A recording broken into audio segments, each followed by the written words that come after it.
Hi, welcome to the Olly YouTube channel. Today, I got some stuff.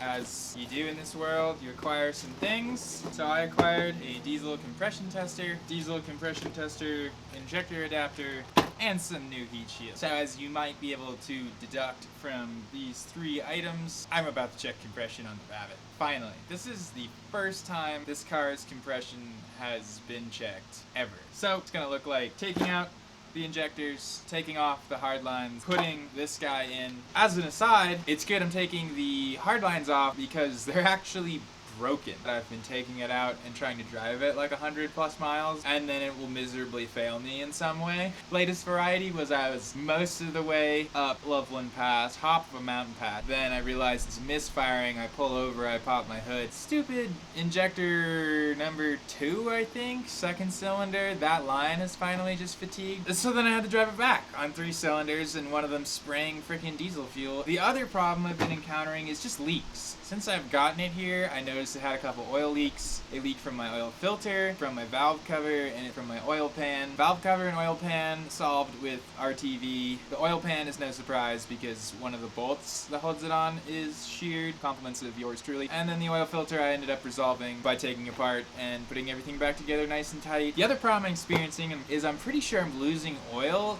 through my breather hose at highway speed, so around town, perfect. Not a drop of oil goes missing. Even like short highway stint, still perfect. 50 miles on the highway, I'm down 2 quarts of oil somehow. I think it's literally just going out my breather hose. I'm gonna be trying to fix that. But today, we're doing a compression check. Those are the problems I've been experiencing. I wanted to share them. I'm curious if other people have encountered these problems. Drop a comment. But today, we're gonna see if this engine is healthy.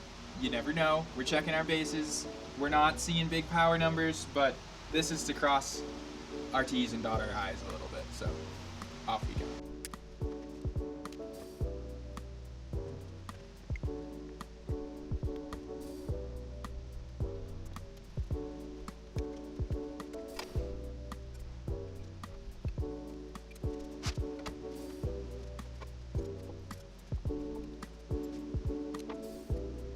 Injectors are out. Had to take the throttle plate off to have room, but that's fine. Easy peace of mind. Well, not even peace of mind, but just mess reduction. I'm taking the electrical lead that goes to the pump solenoid off. This is a hot wire, meaning it has positive 12 volts to it when the car is cranking, so putting it out in the middle of dead space here. But that way my pump isn't just shooting fuel everywhere while I'm trying to crank it. The compression tester said to crank it a few times with nothing in it, so any debris that would get shot into the tester itself is cleared out. Debris in this case probably being fuel. And then I'm leaving the heat shields down in here because the compression tester, see, is actually shaped just like an injector. So if I put just this down in there, I don't think it would seal very well.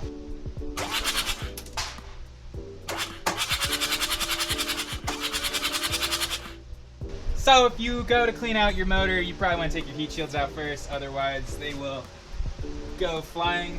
I still have one. I mean, I have fresh ones for when I put the injectors back in, but for this test, we're gonna reuse it. Put this one in each cylinder. And then this baby, a 1 1/16 deep socket 5-pointer works pretty good. Your injectors get torqued to 51 foot-pounds.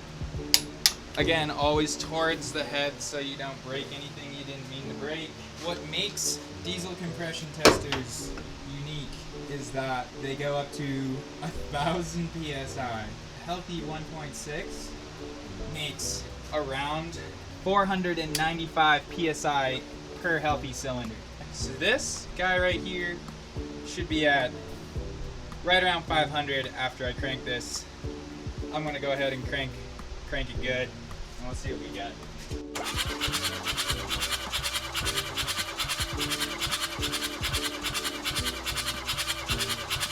So I have 400 PSI in cylinder number 1.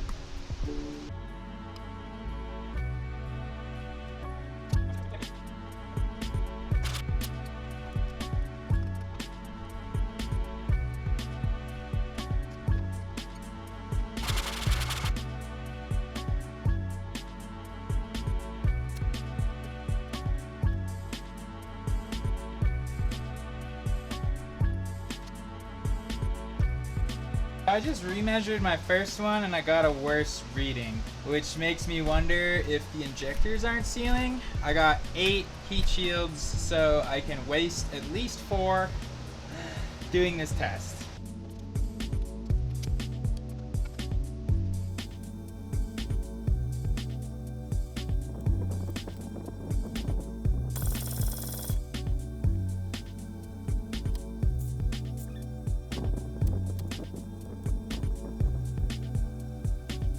I just got pretty much an average of 350 psi per cylinder, which is not very sick.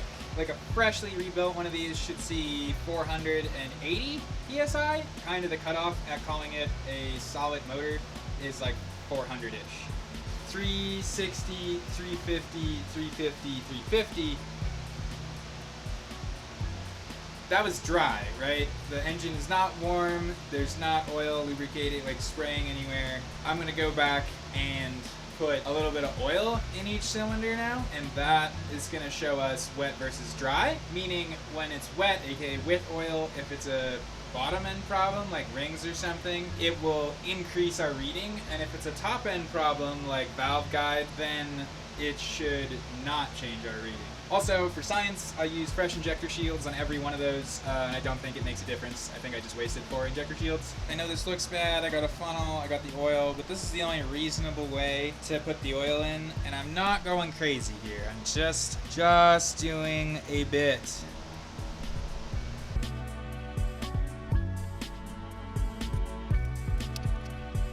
We added oil, and now we're at 480 psi. That would generally indicate that the rings on these bad boys are not sealing the way they should be, but they're brand new.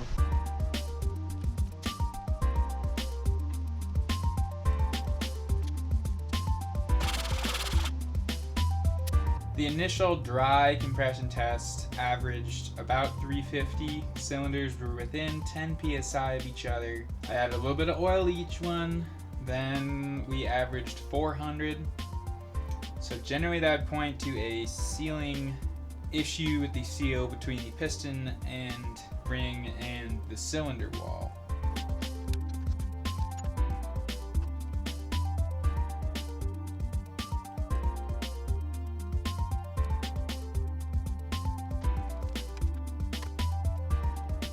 So the valves are fine. They're totally fine. Which means the bottom end of this motor is certainly 100% without a doubt totally fucking fine. Isn't that a trip, dude? Did you watch that guy? He was so sad. I can explain. What I was about to say is that my bottom end is fucked. And exactly what it's not is that it is totally fine. As it would turn out, I just didn't quite have enough oxygen going to my brain, because Denver, you see, is at 5,000 something feet above sea level. There also just wasn't enough air to get compression numbers without a conversion factor. Woo! Some math. This might be the first time I used my engineering degree ever. Basically, using physics that applies to all of you on this planet, PV equals nRT, you rearrange that physics equation to be a ratio of pressure to volume equals pressure times volume, and then we can compute how much 5,000 feet affects your compression number. There's literally less air in Denver than there is at sea level. So when you compress that air, there's less. It's a lower number. Here we go. P1V1 equals P2V2, baby. At sea level, pressure 1 is equal to 1,001,325 Pascal. Pascal is a unit of pressure. It is the SI unit of pressure. SI units just exist so you can combine different units and they all play together. At Denver, initial pressure, pressure 1 being the ambient pressure that this engine has inside its cylinder, is only 84,660 pascals on the day I was tested. So we're doing 2 equations simultaneously and comparing our results to get a ratio.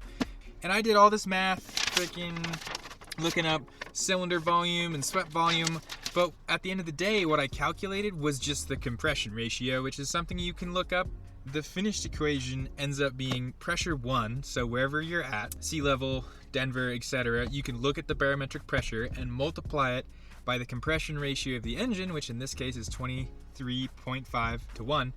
So you multiply it by 23.5, and that gives you your second pressure, which is your projected cylinder pressure at a certain elevation.